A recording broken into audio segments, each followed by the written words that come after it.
wild group.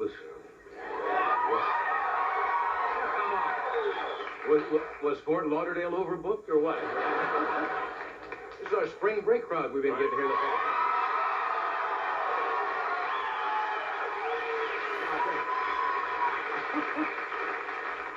You can tell there's a wild audience when you look out and you see two nuns wearing the Cher hairdo.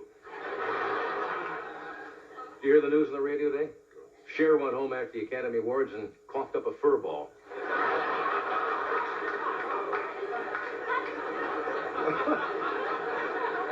You're in a good mood now. We got a good show. Speaking of the Academy Awards, you know, we've often asked, does it really pay to win an Academy Award? It does.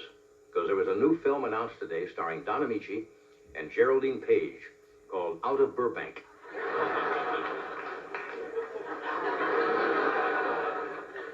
Now, I know you've been sitting here for a while. I kind of sit up in my dressing room, watch a little television, the late news to see what's going on.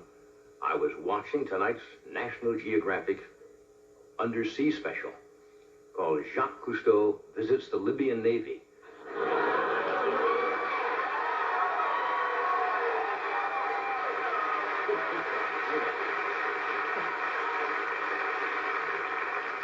Libya doesn't have the most modern navy in the world. Their new navy has a glass-bottom boat so they can look at their old navy.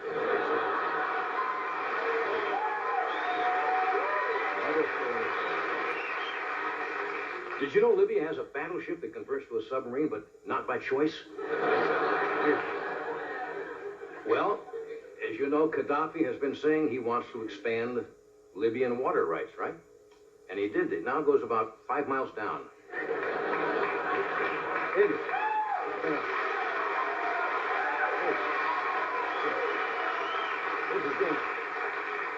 You know, if you think about it, this has been a lousy week for Gaddafi.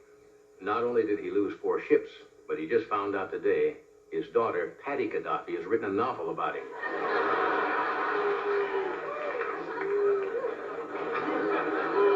Oh, I say, I don't know, handsome guy, Gaddafi. I don't trust a world leader who gets his hand-me-downs from the doorman at the Beverly Wilshire Hotel. You know.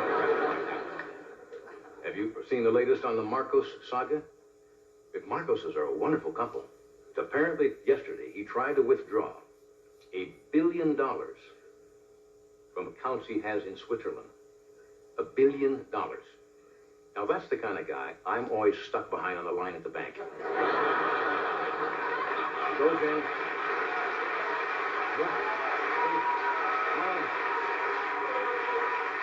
He wants $1 billion, and he wants it in small bills. Forever. But apparently, their assets have been frozen in Swiss banks. So Marcos, I guess he's going to start over as a Herbalife salesman or something.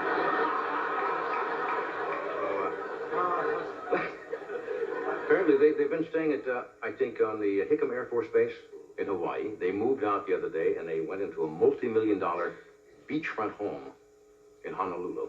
Not too shabby. And Melba's just a common lady. She wanted to celebrate moving into the new home by cooking for her entourage, so she went into the supermarket and asked for a 40-pound frozen swan. I knew that wasn't going to get anything. You're absolutely right. I should have booed before I told that one, but I thought I'd give it a shot. How many of you saw a show? Now, Dallas has been on for, what, 7 or 8 years? A big hit show. Now, the producers of Dallas are pretty smart. What they did, they went back and did a show called Dallas, The Early Years. About when JR was a kid. I mean, before there was any Dallas. How many of you saw that? It was a big hit in the ratings. Sure.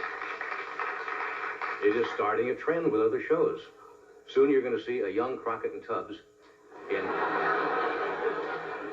in Miami Hall monitors.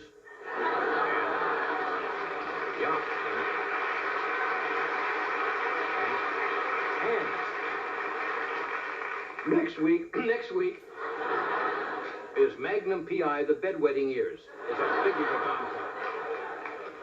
We got a good show for you tonight. We have, first of all, a very clever gentleman, one of the best magicians working today, Mr. Doug Henning. Is with us.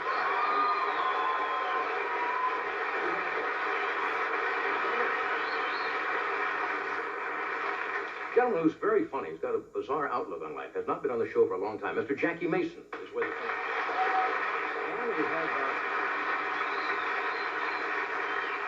And we have a number of commercials from other countries.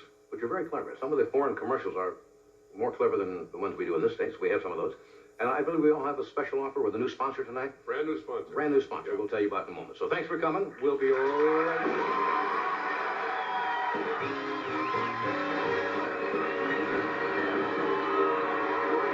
Oh, come on. Thank you. Okay, tell you what. On one says full serve and self-serve. You know that. But Fuad told President Reagan that he wants peace in his homeland. He was referring, of course, to Beverly Hills. It was quite an interesting experience for the Reagans. Fuad was the poorest person they've ever had over for dinner. Well, let's see. What else? Here's the latest bulletin from Russia. You can never tell when you read the news reports. They keep talking about Konstantin Chernenko, the premier of the Soviet Union. Apparently, he failed to show up for an important meeting in Moscow. But official word from the Kremlin is he's on vacation. Now, actually, we found out he is not sick. He's hiding out as part of the Help Beautify Moscow campaign.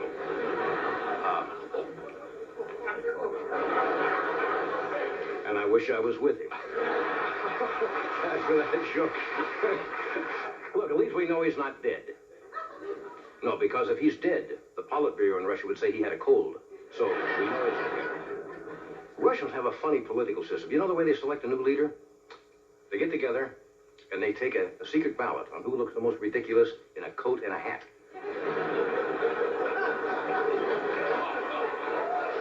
The band always likes weird jokes.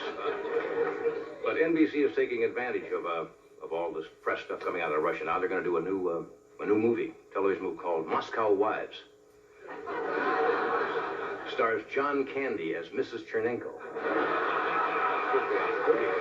Anyway, you're in a good mood tonight. We've got a good show for you. And later on, Budget Director David Stockman will be out here and tell us that General Custer's relatives are still getting his pension. Anyway, tonight, we have, I was going to say one of the great all-time baseball players, and I closed my lips on that. He is not one of the all-time baseball players. He played baseball